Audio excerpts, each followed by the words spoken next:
I'm Dr. Ben Talei. I'm a facial plastic surgeon in Beverly Hills, and we get asked a lot about Botox for clenching, for TMJ dysfunction.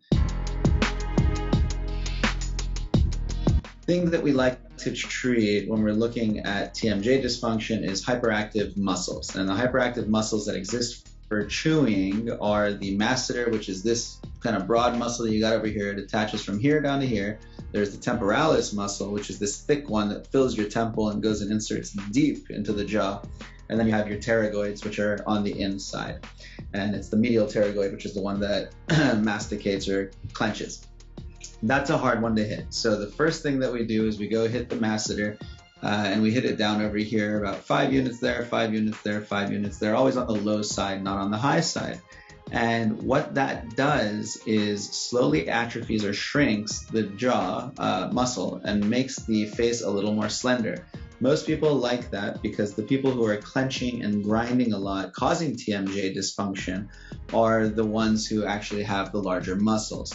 And we could leave it at just treating patients with bruxism, which means grinding, patients who have clenching, which is different, and then patients who have TMJ dysfunction or TMJ arthropathy. TMJ just means temporomandibular joint. It's your jaw joint.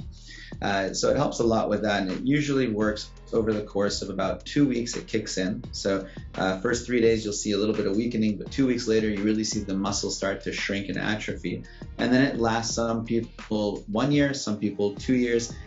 It's really uncommon that they would need to come back if you do the appropriate amount, which is about 15 units on each side. It's really uncommon that they would come back before 6 months, but it's possible. It really depends on the person. If you have somebody who's chewing gum all the time, it actually grows the muscle back faster.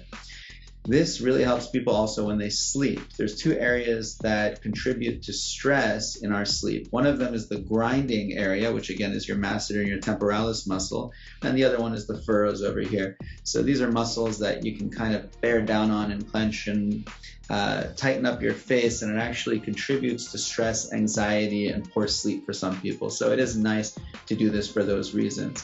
When the masseter itself isn't enough, then we go to the temporalis muscle. If you see someone's bulging out here, they can bulge here just like they can bulge here. And we go do some injections over there, same exact thing, 15 units in 3 different spots. So 5, 5, and 5, 5, 5, and 5.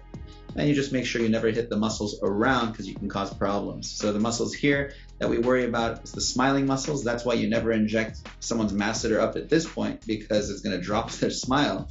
And over here we worry about the frontalis muscle. So you never want to inject too far anterior towards what we call the temporal line, because then you can drop their eyebrow.